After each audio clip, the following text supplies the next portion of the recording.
classic by Dark Satellite. This is Local Love. We're back, everybody. Friends of Matt and all came and hit us up, and I was like, all right, well, you guys are friends with Matt, so we got to kind of have you interview. Oh, thank you. I'm here with a couple of the guys from Dark Satellite, 2 out of the 3 of the trio, it looks like here. You guys can introduce yourselves real quick. Yeah, I'm Charlie. I play guitar in Dark Satellite. Trevor, I'm the bassist and vocalist. Hell yeah, that music video was really cool. We were talking a little off mic, and Trevor, you was that your first video editing experience of any complexity?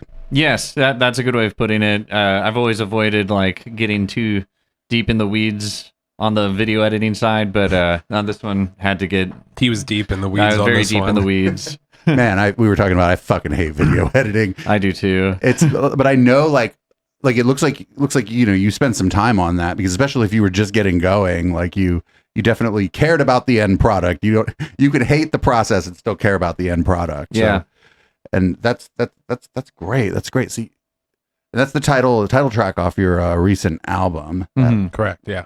Fantastic. So you were mentioning that who shot that video? Because that was shot in a very cool way. I kind of like that sort of just white background.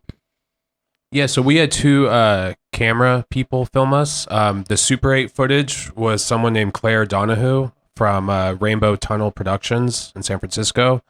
And then it was, what was the other one? Sean at Doodad in Roseville. Yes.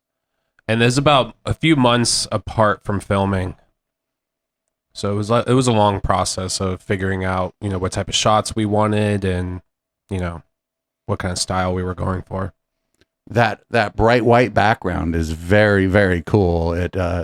One thing it does that is good, I think, for the viewer, but maybe might make the band a little self-conscious, is it really makes people focus on the members of the band, doesn't it? Oh yeah, it was hot that day, right? Too. Yeah, it was already like 110 outside, and then those lights were cooking us, and I wanted to wear my flannel, so that was cooking me even more. Got to keep it real. Got to keep it real. Yeah. That's cool. When did you finish up with this album? At the beginning of the year, it came out in January, so it was at the end of or mid-December when I finished mixing everything. Yeah, I mean it was pretty easy to put together audio-wise. Yeah, it was over I'd say probably 8 months of recording it, maybe, and then it came out in January. Then we just, been playing shows locally to promote it, and then we just got back from, first part of our tour. So it's been fun promoting it. I'd say more than it was going back and forth mixing it. Sometimes you can go a little crazy mixing the same song over and over. Yeah. That's funny you should mention that, because I have a lot of other artists in here, and their least favorite part is promoting things. Oh, see, I love just if I could just go out and play it on stage. To me, it's fun going into the studio, but when there's a lot of nitpicking certain parts, and then you hear something you didn't before, and sometimes if you listen to the same thing over and over and over, you start to hear things that aren't necessarily there. Start to fucking hallucinate. You're gonna your own find track. a mistake that doesn't exist, and then we're gonna point at Trevor to fix it, and he goes nuts over that. So yeah, so it is. You guys have the advantage of having your own studio, so you're not. I've talked to some people where they felt very pressed for time when they went in to record an album, and they said that certain things just had to be left good enough, or not even that certain things were left good enough that they didn't, they ended up with less songs than they thought they were going to be able to record and all that. So that's a real big advantage. Trevor, you run the Cactus House. Is that right? Yep, that's right. And that's actually how I met Charlie originally. Yeah, I was a customer of his at first. I would go in there and record some music, and that's when Dark Satellite was an instrumental band for a while. And I was kind of BSing with Trevor, like, "Hey man, I'm looking for a singer," and he tried out and he nailed it. Next thing you know, I'm going to a studio every weekend for years after that to record, music together. So that's good. I think I think about like my life, and like like the people I've met, and like I wouldn't have been involved in music in one way or another through throwing raves and DJing, and then then this podcast, I don't think I'd know half of the people that I know. Oh yeah, I mean, I probably wouldn't have any friends if I wasn't a musician. So I don't know. I mean, playing in this band, I've just met so many people, and Trevor and our drummer Travis. I mean, they're some of my best friends, and it's weird to think that I would never even know they existed if it wasn't for being a musician. Right, that guitar is there. It's my guitar's fault. It's a what do we call it? Like a friend weapon. Yes, but not a weapon to use on your friends unless things get real weird. We're not that type of band. No, you're like, gear is expensive, and I love some of this stuff. Yeah, I always wondered about that. Like when, if you saw like a band, that they destroy a guitar, would they make sure it was their like least favorite guitar that they would use on this song when they destroyed the guitar? Or would they just get like so wrapped up in it, and then they go home and they're like, "Crap, that was my favorite guitar." Right. I think a little bit of both. I mean, there's times I'm playing where I'm really into it, and I'll be more rough with my guitar than I intend to be, but you're just in the moment having fun. And that's a little bit different than putting it through your amplifier too. So yeah, I'm not to that Pete Townsend stage. Yeah. Well, cool. So the Cactus House, I do believe that some of the other bands that people, maybe some of my audience, some of the bands that they're maybe very familiar with, probably recorded at Cactus House. What bands what are some of the San Jose bands you've recorded there? Oh, well, Periscope. Nobody's heard of them. Right. I played in that band for years. So. Oh my God. Your guitar work on Resurfaced, man. I was thank you. blown away. I forget the name of the song where the song kind of stops and then it goes, it's like, I don't even know if it's a scale, but it like starts to step through the tones. I forget which song that is, but that's like the tone and like the feedback and stuff on that is just.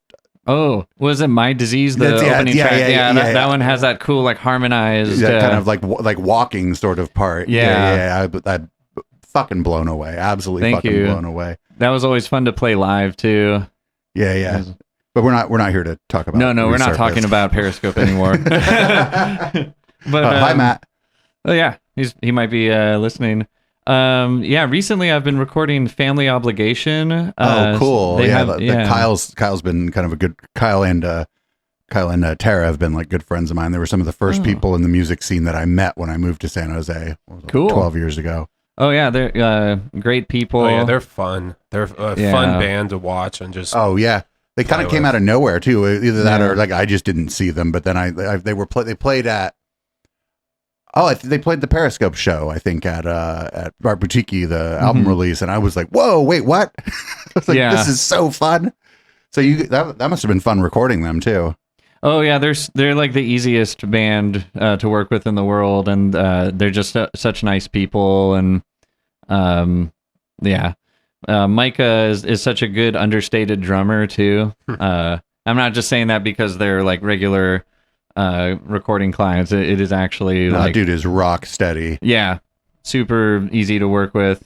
It's cool. They're kind of one of the bigger ones. Grace and the Grit recorded their EP with me recently, so that's Nihal's other group.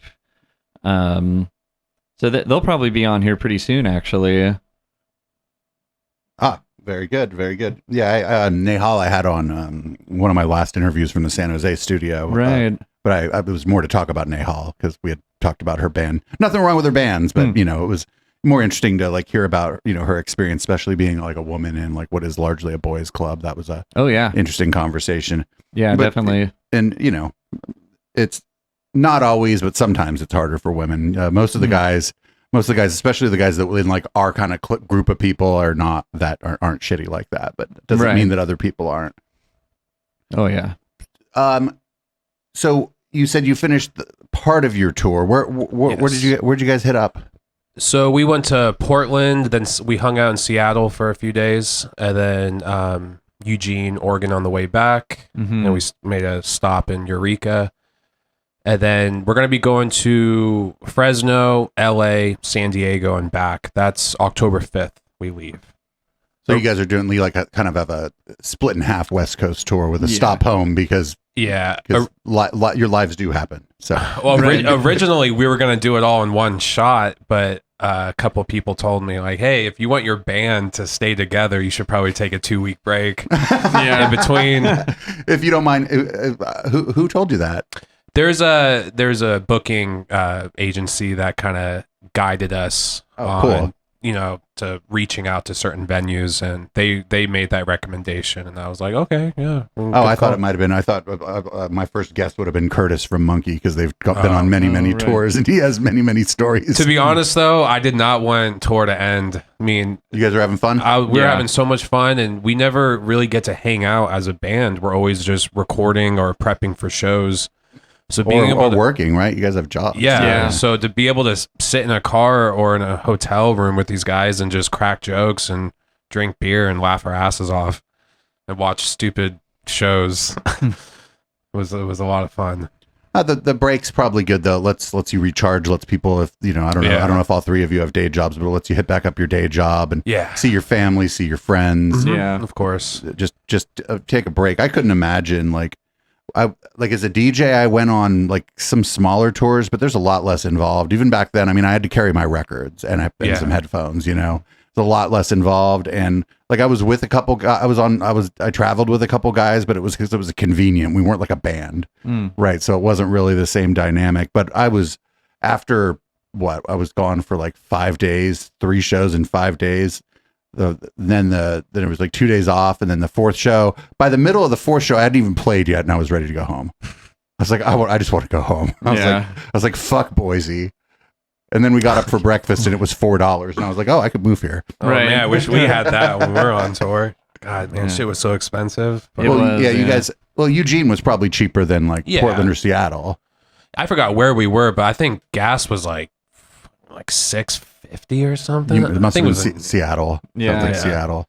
I gotta say though, Seattle was something else. We cannot wait to go back there. Mm-hmm. We had the best time. Had you not been as an adult? Never. No, we've never played there. Oh, Seattle's a cool town. I haven't played a gig there, but I've been there a couple times. A friend of mine, one of the times we went, liked it so much that 6 months later, he was like, "Sorry, Dave, I'm going to move out of the apartment." It was back when I lived in Campbell. That's how we felt. We were like looking at each other like, all right, we gotta get here soon again. Yeah. Moving a whole ass recording studio and finding a good space for it, that was probably a huge limiting factor. Oh, it definitely is. Yeah, I mean, I don't see myself moving anytime soon, but I don't know if one of you guys move there. Yeah, we'll make our drummer Travis do it. That's super cool. How many shows did you play? Did you play just one show in each of those cities, or were you able to play a couple shows in Portland or a couple shows in Seattle? Couple in Seattle. Right? Yeah, 3 in Seattle. Yeah, it was 3 in Seattle. We did 1 in Portland and 1 in Eugene on the way back. I might be missing 1 or 2. 1 in Eureka, 1 in San Francisco. Yeah, so 7. So in the San Francisco one, you have another show in San Francisco coming up pretty soon. I noticed. Is that? Is it or did I get my dates all screwed up, and that was the homecoming show that you guys did in San Francisco and it already passed? That one already passed. Okay, yeah, I got my dates all screwed up then. It's okay. That's I'm the best radio host. No, our next show is actually in Fresno. So cool. That's October 5th. And on that part of the tour, will you be finishing up with a show here in the Bay Area again? Yeah. So we were supposed to play on the 21st of October, but the other bands we were working with, there was some sort of miscommunication. So we're either going to just take that day off or book something else. But we are playing the 13th at the Bistro in Hayward. God, I love that place. I used to work at I was going to call it a cannabis club, but I think they just sold weed to people illegally. But it was like right across the street. So like if we didn't really want to go to the city or whatever, it was like Friday and we were like, well, we didn't really feel like going out to the city. We could always go to the bistro and catch a show. Yeah. And it was super cool. A nice kind of small place. Yeah, I've never been there. I've heard, sometimes the crowds are really good. So Yeah, I haven't been in a very long time because, like, before this, I lived in Southside San Jose, and before that, I lived in Campbell. And getting out, like, if I was going to go as far as Hayward, we were going to the city, right? Like, Yeah. because if we weren't going out in downtown Hayward, if we're going to make that kind of trip, we're going to just go to the city and go to like a big show or something. But yeah, that's a cool place, and it's a mix of kind of neighborhoody, and you will get people from like Oakland and maybe even all the way down to San Jose who will show up to that place sometime. Yeah. I like the venues that bring the neighborhood people in. It's, That's been like a sort of a staple of downtown Hayward for a very long time. Cool. I remember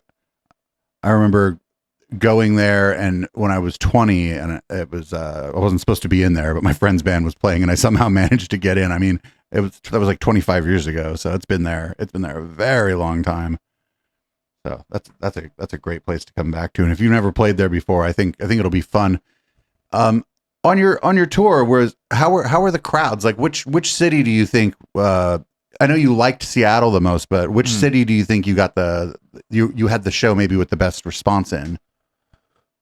I would say it was Seattle. Yeah. Do you remember the venue? Belltown Yacht Club. Yeah. Yeah. That was a cool spot. Cool bar. It's like underground from another bar, and you got to meet the door person in an alleyway, and you go down a freight elevator, and it's just this whole entire bar it's like a movie scene. Right. It's awesome. Everyone was super nice, and like parts of like just, I guess people who go to those shows all the time knew the guy who ran it. Mm-hmm. So they would just come into the green room and like make jokes with us and like just say the funniest shit ever. And we were all just having a good time. Yeah.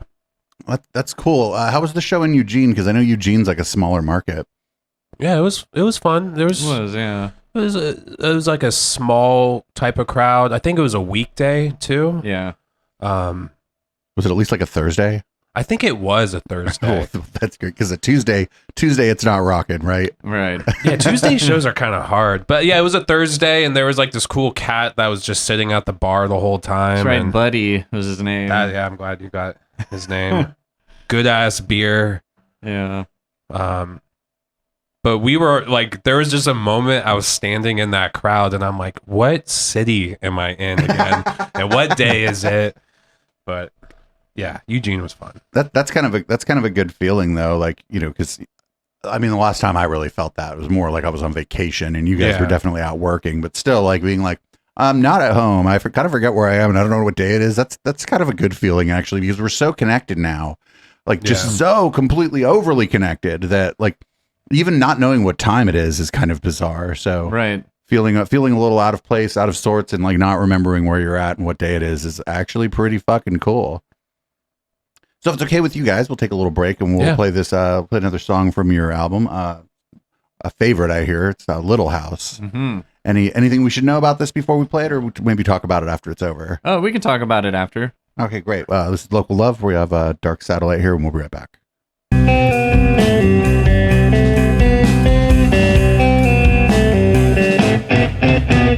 Sweet reservation like a fool unwanted, rapid attrition like a fuel burning heart.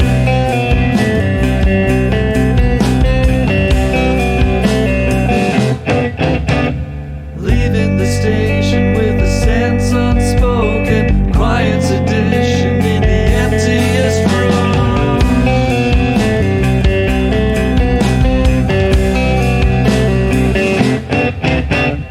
Time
reverence all good things pass over. Keeping it's a new prize again. In reverence all good time pass slower. Keeping it's a new prize again. Reverence all good things pass over. Keeping it's a new prize again. Reverence all good time pass slower.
We're back.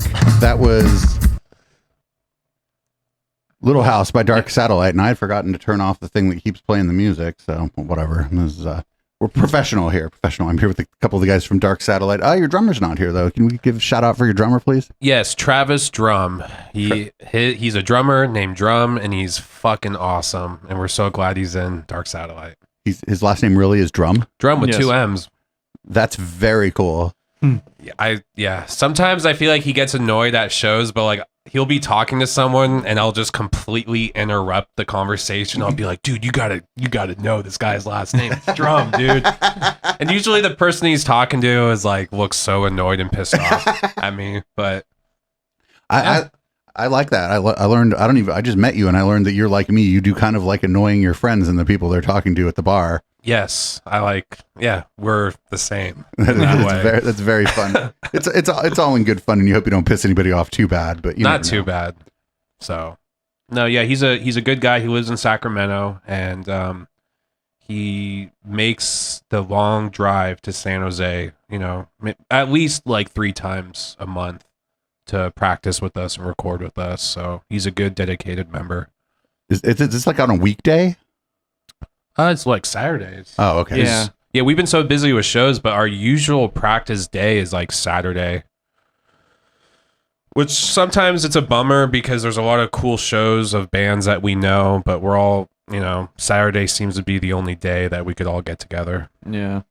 Yeah, basically one of the things, and I forget who it was one of the last, it might have been Nehal who said that, like, when you end up working in entertainment, you end up missing all of your friends' entertaining things because you're busy working in entertainment. Right. Yeah. It'd be, in your case, your band has to practice or it's not going to be any good. And if Saturday's the day, then Saturday's the day. And if, like, especially during the summer, it has to be in the evening because this summer wasn't too bad. But, oh, my God, last summer was fucking something, wasn't it? That was horrible. Yeah. I still wear all black though when I go to San Jose during the summer. So I don't. Yeah, but it gets hot down there. It gets hot down there. Where you don't live in San Jose? Where do you live? I live in Hercules. It's in the East Bay. I know where Hercules is. Yeah. That's You guys are kind of pretty far flung, actually. You got Hercules, San Jose, and Sacramento. Yeah. Yeah, we each, kind of have our own territory and we kind of have our own connections and we mix all those connections together. And,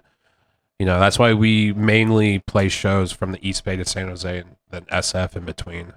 Some Sacramento shows, but not many. Sacramento, there's a lot going on, but like from what I've seen, and it might just be maybe the way in which I see it because of the people I know. There's like kind of a darker, like a little bit of a goth scene and like an industrial metal, like not industrial metal, like industrial rock scene going on there.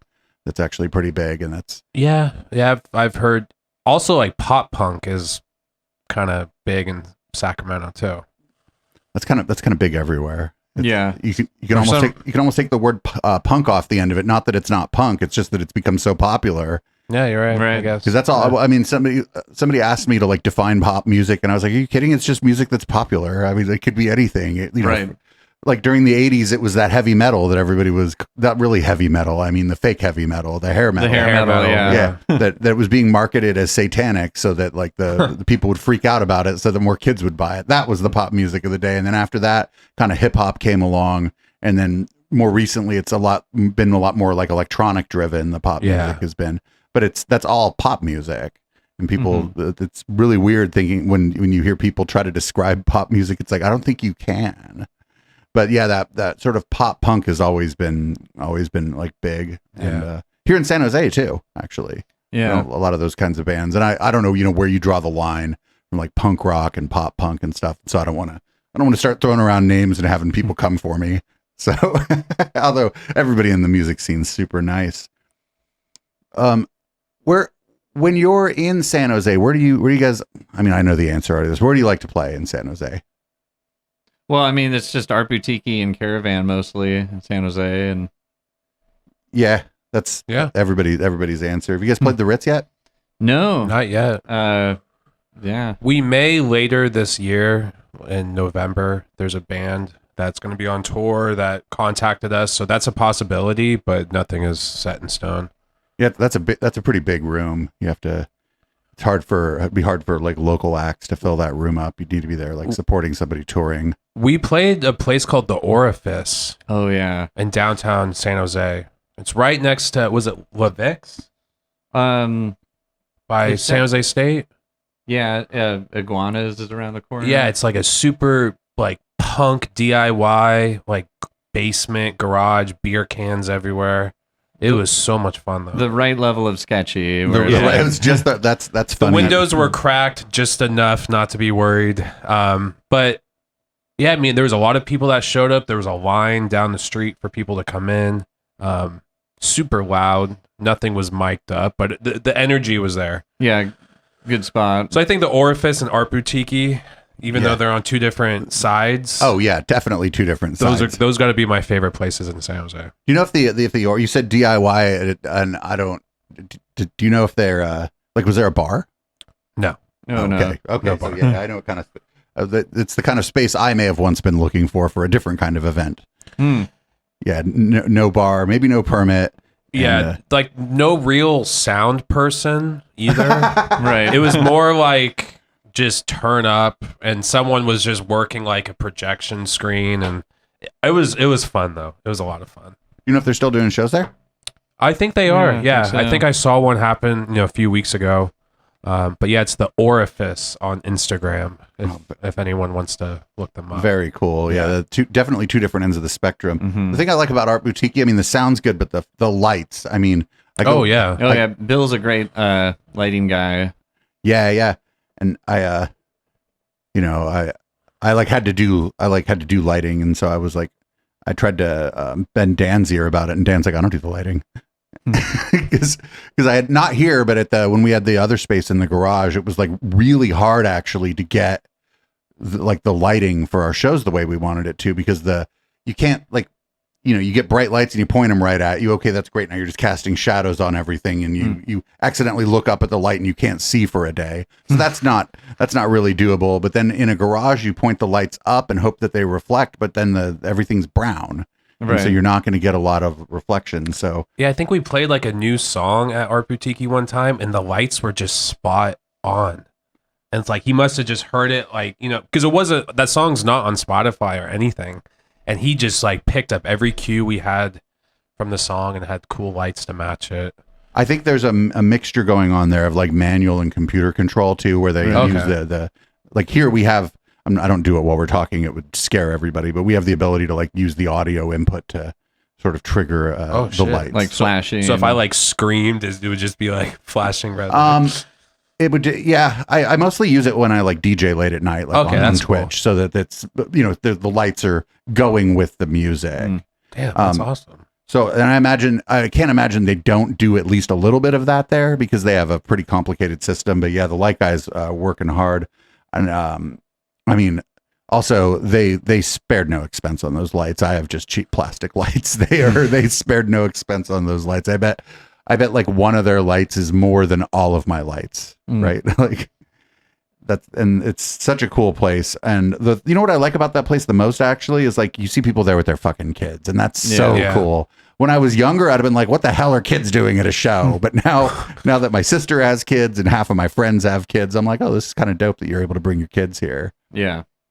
And it's not just like a venue. It's like you walk in and there's this whole like comic book store, and I don't know. Art Boutique is just it's a fun place to be.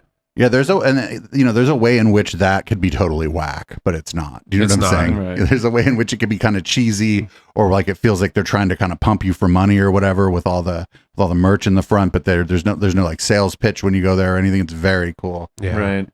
And they do like a lot of cool community events there. They do like drink and draw where you can just kind of hang out and there's like a DJ and people are drinking there. They do a good job there, and I'm glad that venue made it through the pandemic because they were doing a lot of online events, and it seemed like they were possibly on the cusp there for a minute. So. Yeah, we had our first album release show there, and it was live stream. Only. Yeah. That's when it was live. That was the only option. So they did a good job on their live streams too. Yeah, they spent a lot of money on cameras and stuff. Yeah, definitely. And I know they spent a lot of money on their computer because they told me about it. Because we were streaming right when the pandemic hit. We were already streaming and doing some music stuff. So when others had to do it, we didn't really. We should have done more, I think, to help. But we had our own shit going on. But we definitely were some of the people that folks would be like, "Oh, I have a computer and I need to stream," and I'm like, "Not on that computer, you don't. What you need is a much more powerful computer, unfortunately." But most people listen to us, and it came out okay. Like the fun, I think one of the funnest things we did during the pandemic was the first sofa that was virtual. We were like the only stage that just went like all the way through. Like instead of having turn off and then go to this other channel to watch this band or whatever, we were just all the way through, and we were piping all the different acts in. Oh, that's cool. And then we like, if possible, we were interviewing the bands like after they played or taking phone in calls. between the sets and everything. Yeah. Cool. Yeah, because we were able to do that, right? And it's no fault on anybody else that they weren't able to. We were just already doing a version of that. Yeah. And so we were able to do it, and we had all the viewers. Like we were fairly new on Twitch at the time too, so that was like the first time we cracked 500 viewers. Nice. And so that was a lot of fun. We don't really all of us moved essentially, so we don't really do any work with those cats anymore. But that first sofa was a lot of fun. Huh. Cool. When does your tour start? Your tour starts up again. You said the 5th of October. Yeah. Yes. Is that like the day you leave, or is that your first show? That's our first show in Fresno. Gotcha. Yeah. Are you excited? Yeah, I'm really excited. It's kind of like with the first part of the tour, you're nervous in the very beginning, and once you play your first show, that the nerves kind of turn into like, okay, I'm ready for the next one. I'm ready for the next one.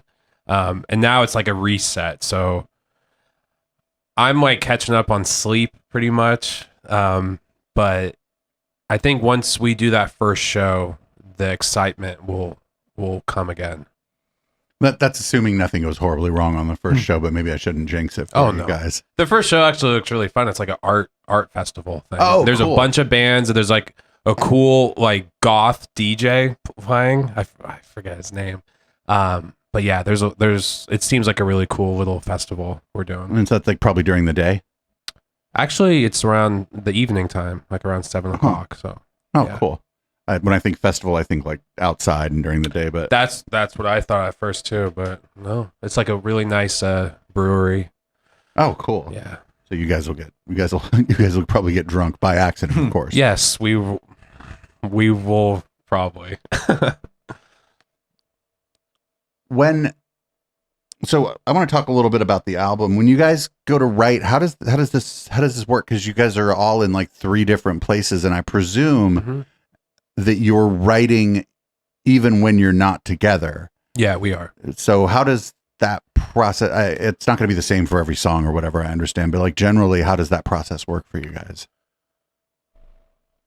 Well, I usually have some messy guitar riff that either I made a few years ago or a few weeks ago.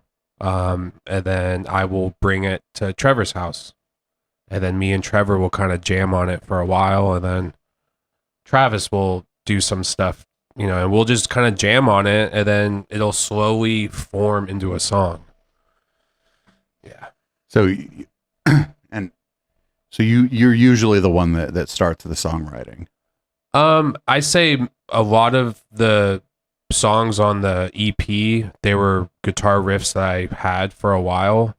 But that's just for the guitar portion. Trevor is always coming up with really good bass lines. And like any of the overdubs, like any of the keys or acoustic stuff that you hear, it's that's probably my favorite part of the process is once the framework is down, then it's like, oh, I get to just like, put this here, and if I don't like it, get rid of it, put something else, and then it's like I'll write all the lyrics, and lyrically it's kind of the same thing where it's like I usually end up writing like 2 or 3 times the lyrics that I need and kind of like whittling it down to my favorite lines. And there's times I guess it's like a writer's block pretty much, and then I'll sometimes describe to Trevor what I need and what I'm trying to do, and he'll just sometimes take my guitar and play it. And it's like, oh, that's perfect. you found what I was trying to make, or you created what I was thinking of. And then we all kind of take recommendations from each other. Our Travis will, maybe suggest I strum a certain way, and me and Trevor, we're always telling Travis to do something crazy on drums, and he'll do it. Well, that's good that he can. That's good that he can do it. He's pretty. Yeah, I was listening to. I heard some recordings of your live stuff, and your drummer's pretty fucking rock steady. Like he's there. You can tell. Like, oh yeah, he's just right there. What do they? I think they say it's in the pocket or whatever. He's just. It's he's great. Yeah, he's all over the pocket. He's always like he is the pocket. The pocket is full though. Like he's a very busy drummer too. Like he's always like. Chopping it up, and actually the song "Death of a Classic" has a pretty interesting section where he's on his stack, and between that, the bass line and the vocal part is like an ongoing kind of like I feel that section coming up, and it's like, oh, I got to extra focus on that. It's like kind of a strange polyrhythm, but when it's on, it sounds so cool. Yeah. And like we want to sound like more people are in the band, right? Yeah, we want to sound like there's like 8 people in the band. We want to have a big sound, a lot of stuff going on, but we're all in complete control of what we're playing. Yeah, I knew you were a trio because I looked into the band, but yeah, if I would have just picked up like the EP or whatever, I would have assumed there was at least another guitarist. Yeah. Well, I guess that we're doing pretty good. There we go. So speaking of the EP, I was going to play, I don't know, maybe Undertow from the EP. Yeah, sure. Yeah. We'll take a little break and then we'll come back. As Local Love, we're here with Dark Satellite, and we'll be right back.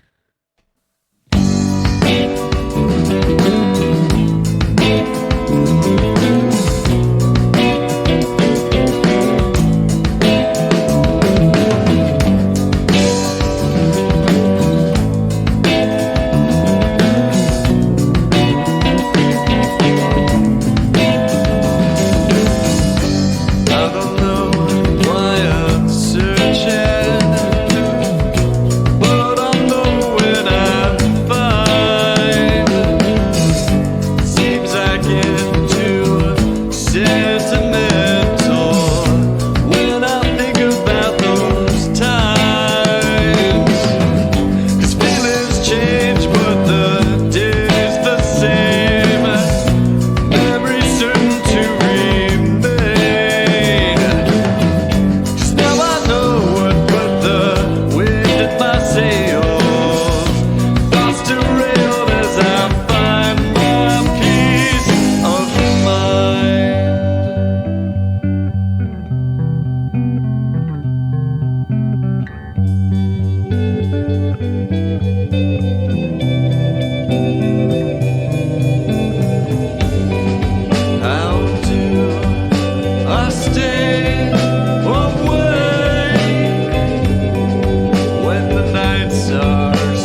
found out that a organ that had been recently rebuilt was in that song. You want to talk a little? I know we talked about it off mic, but that's okay. Got a little practice on the talking about it. Yeah, so that was a former roommate of mine. It was non-functional. It was like a family heirloom 1952 S series Hammond. Kind of a bizarre contraption, but he was offering to pay me to fix it, and fortunately, mechanically, it was actually very sturdy. It just needed hundreds of capacitors replaced because they had just hundreds. Just a nice 30-something hour job. So finished that up, and I was like, well, I have to put it on a recording, and it kind of worked well. The intro of Undertow, there's no repeating sections, and the intro is kind of talking about like a more sentimental time. So having that vintage organ over it was pretty cool. It worked musically very well. Yeah, it was exactly what we needed for that part too. Yeah. So. Good job, Trevor. 30 hours well spent. There was a Periscope song, bringing them up again, So It Goes, that I fixed a Rhodes and used that on there. And it was a similar situation where it's like, wow, that really was like the perfect sort of thing. So sometimes those repair and rebuild jobs end up being really good studio flavors as well. It's always nice to just kind of have something new up in the mix that isn't usually up in the mix. Absolutely. Especially if it's like some old, instrument. Yeah. Like some quirky thing that can only kind of do one thing. You just use it on something good and get rid of it. Yeah. Well, in this case, it wasn't yours, so you have to give it back to the owner. Yeah. Although you said it's a roommate of yours, so is it still at your place? Oh no, this he had actually moved like a couple years prior, and it had just been hanging out. Roommate. Okay, gotcha. But it worked pretty well. My fear about working on it was that it just wouldn't, like, I would address what I thought was the issue, and then it's like, well, it still just doesn't work. There's something else wrong. But no, those Hammonds are built like tanks, and they're built to be serviced too. It was actually, there's a good online community for like how to work on those things, because obviously they're not made anymore. So, and they sound really cool, and they're like built like tanks. I imagine moving it around was one of the worst parts of working on it. Like Yes. No wheels, huh? No wheels. I don't know if they ever had a model that came stock with wheels. A lot of them don't have solid bottom too, so it's like you wouldn't want to screw casters onto them. They're so heavy, and like the hardwood shell is one thing, but I think the panels on the bottom are not always hardwood. I don't know if you'd want to be putting that much weight on it, but not in like 4 or even 6 particular locations. Right. Yeah, they're heavy. That's super cool. If I ever come across an old organ and I have some money. Oh no, don't. Well, it's. So you're like, you said money, man, yeah. Well, time ain't free, and that stuff's hard to work on, and I certainly couldn't do it. Do you repair your own gear as well when it needs to be repaired? Yeah, I always try. I do like doing things myself as much as possible. Of course, there are limitations, but a couple of my most recent upgrades for my studio actually were kits from like DIY Recording. That's a really cool company. I recently built an 1176 clone from Hairball Audio. That was really cool. And just today finished wiring up a new headphone distribution system. It's an old Furman, but I wired all the Ethernet patching for it. So as much as I can do myself is good. He's the IT department of the band. Of Dark Satellite. Yes. Well, and if you have your own recording studio, you have to be your own IT department these days too. What software are you guys using? Which DAW are you in when you record? Reaper. Reaper. So I'd been using Pro Tools for like about 10 years actually. And then Little House was actually the last song that I recorded in my old sort of setup where I had a Soundcraft board and was still running Pro Tools. And then I ended up switching to using more like rack preamps and not using a analog board, but actually just having a touch screen. And when I did that overhaul, I also switched to Reaper, and that's been really cool. It's very customizable, very stable, and is not a subscription. So that's a really nice thing about it. Another interesting thing about Reaper is there's a Linux version of it available for folks like me if I would like to use it. I haven't purchased it, but there's a Linux version of that. A lot of podcasters who do maybe slightly different stuff than what I'm doing, where they need more multi-tracking, they'll use Reaper because like our door is not really there, and you should never use Audacity in live audio production ever. It's not very stable. Oh, what are you running? I don't capture in multi-track anymore. Oh, it's stereo, but I can show you the system because this is like a customized Linux install here. Wow. We're not you probably know about OBS, the software I'm using to do the scene switching. That's like the industry standard, but everything else here is, probably a bunch of software you've never heard of. Like there's the DSP is all from a company called Cat. Well, company. Again, this is open source stuff. The word company is an interesting thing, right? Oh, right.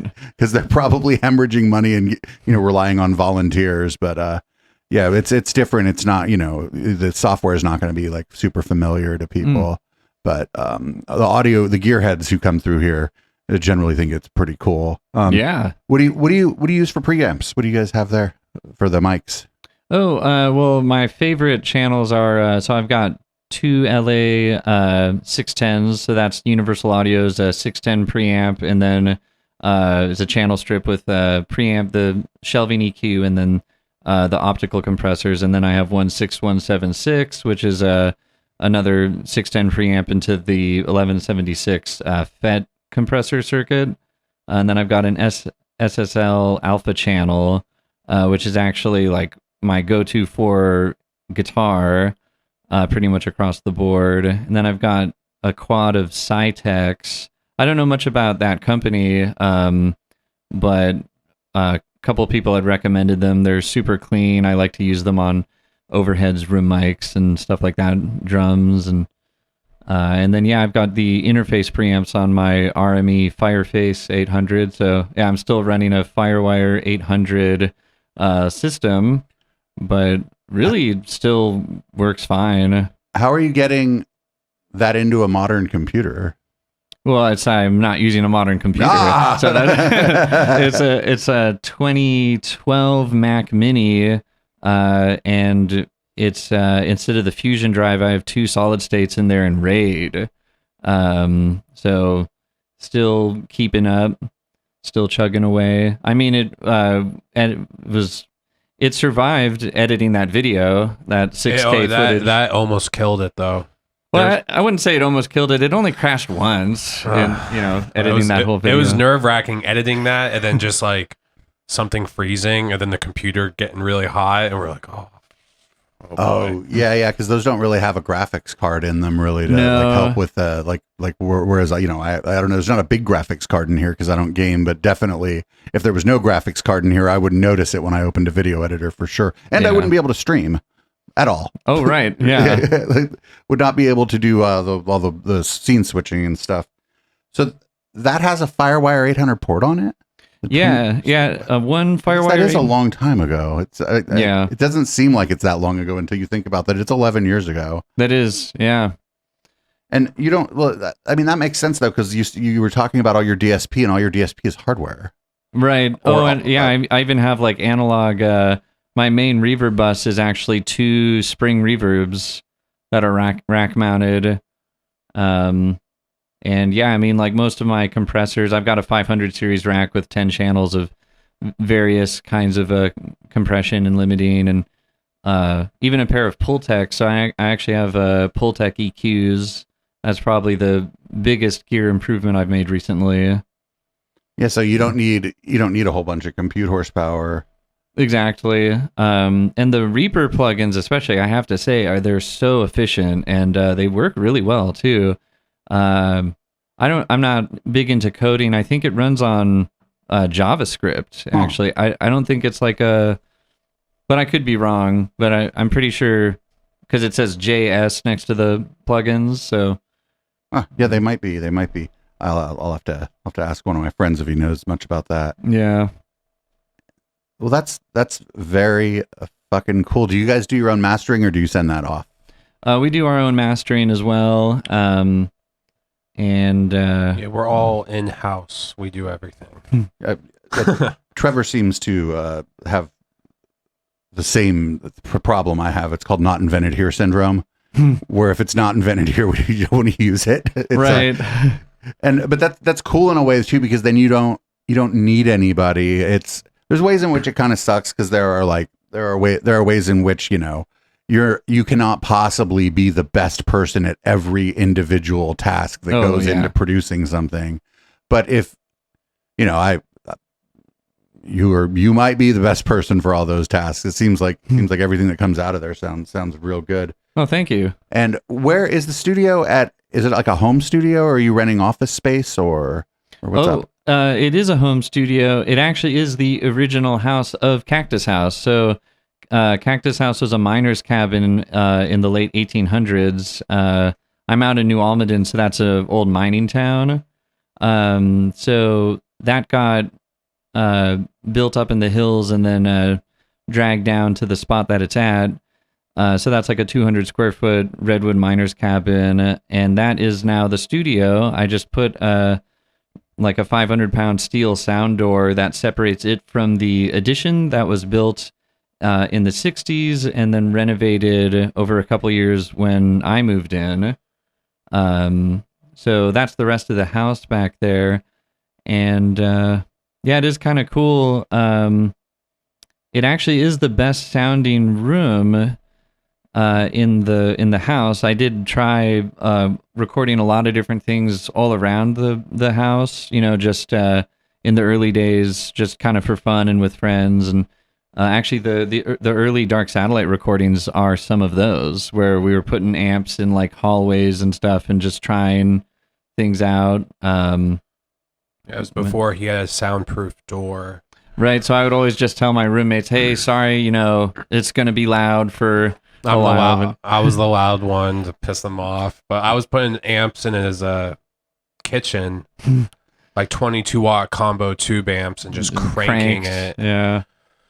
There's a lot of reflective surfaces in there. You heard that shit all throughout the house. Yeah. Right. Absolutely. But no, I mean, everyone was cool with it. And, it takes a long time to like really build up the setup that I have now, where I've got 2 heavy steel core sound doors and acrylic panels over all the windows, and I'm actually still building bass traps and things like that. It's an ongoing process. I'm sure you can relate to this, where it's like you shoot your room and you're like, I still have this like big lump at 40 hertz, and so it's for me, it's generally because like what we're doing here, like we're we care a great deal about how our show sounds. When we first got to Twitch, people accused us of being pre-record. Oh. They were like, this is pre-recorded, this isn't real. I was like, shut up, this is real. I'm like, you're the only person in my chat and I'm talking to you right now. But it's different for us. It's been, now it's me, because I lived with Ashley for a while, and Chip was always on the show when I was in Campbell, and like it's kind of whittling down to where it's just me. But the problem's all lighting now. It's almost always lighting. Like I'm not happy with the lighting right now. I do like this green light behind. Oh, it looks great. It's just like I'm just. You understand, what I'm talking about, where it's, you're like, no, this looks great. What are you talking about? Well, that's because you don't do video, right? And I'm like, your album sounds great. Your mixing sounds great. And you're like, well, there was this one part in this song, actually, that I'm not very happy with at all, sir. So oh boy. Yeah. We all do it. We all do it to ourselves, but that's how you get better at stuff. Yeah, totally. And the part that sucks actually is when you start becoming good at something, right? Because then then your improvements are just smaller and smaller and smaller, and then nobody else notices the things you've improved. Oh no, exactly. And that's the stuff that takes the longest. Like I doubt anyone's going to hear the difference with like, oh, I built a better bass trap. It's actually shaped correctly, and it's like you can't really hear the difference necessarily. It's just less bass buildup if you're miking something near the corner. Well, and it's going to work in conjunction with other things. Right? Yeah. Yeah, it's like I said, sure, yeah, like when we first started doing this and we replaced all the $20 mics with better mics. Yeah, people heard that. Oh, definitely. Yeah, but then I replaced this crappy M audio box I have with these Focusrite boxes, and nobody noticed. Nobody noticed anything. I was like, it sounds so much better, and they're like, no, it doesn't. Oh. But it's that stuff. It's fun for like a creator, for the creator. You're going in there. Part of the reason you're upgrading your studio is because it's fun. It's a hobby. You want to build it out. You want it to be the way that you want it to be. And it doesn't really matter that much if people notice the incremental improvement, because what people will probably notice is the year over year or 18-month over 18-month period improvement in the way things sound. Oh, absolutely. And that's real good. And that's the kind of stuff that I notice is somebody will, be gone, or like, just people that are like my friends or whatever that aren't really that interested in the content here, and they come back, they're like, oh wow, your lighting looks great now. And I'm like, oh shit, really? Okay, good. Like you haven't seen it in a year. Good. Well, it's been really fun talking to the two of you. Thank you. Yeah, it's been, thanks for having us. Yeah, yeah. And I'm out of the South Bay now, but I'm like right in between everybody. So if y'all want to go get a beer or something sometime, let me know. There's this open mic that Melody Renee does over here, right just around the way at Jack's. So I know you guys are professional musicians, but that doesn't mean you can't go to an open mic and have a few beers and check out mostly old folks playing like Creedence Clearwater songs and stuff. It's pretty fun, actually. That's cool. That's fun. Yeah. We'll definitely stay in touch. Yeah.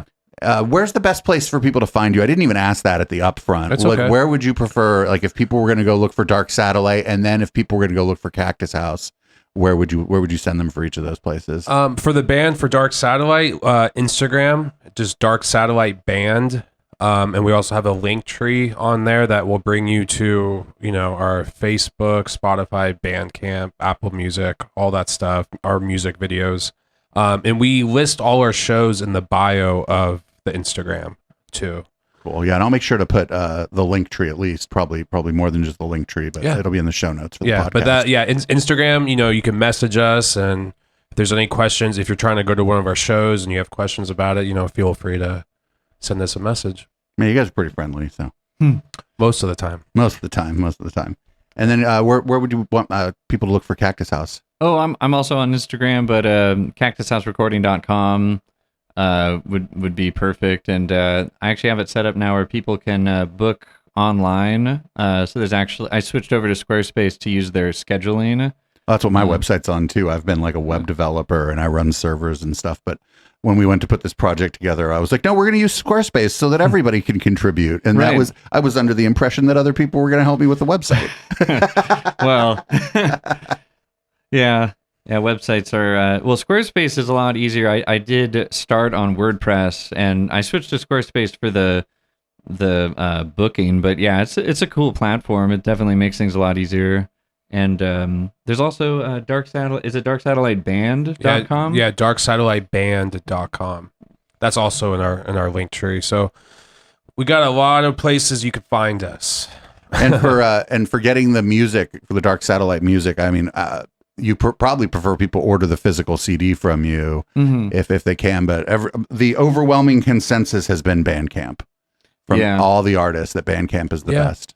And we understand, we have CDs, and one thing we hear at shows is like, oh, my car doesn't even have a CD player. So we hear that a lot. But we like to keep our prices as cheap as we could, so we can get our music out there, and we hope people enjoy it and enjoy the art and all that. Very good. Well, we're going to close this out with 1,000 Sunny Days by Dark Satellite. This has been a lot of fun, and this is the first Local Love recording in this new studio here in the East Bay. So and it might be a while for the next one. Who knows? We'll see who hits us up. It's just the homies and like, you know, you guys, because Awesome. because everybody probably is interested in hearing about the studio that Boomers was recorded in. Honestly, my fucking chat just absolutely loves that song. But anyway, no more talking about Matt. This is Dark Satellite, Thousand Sunny Days. Right, This has been Local Love, and this has been great. I almost put a fork in this project, but I'm glad you guys emailed me.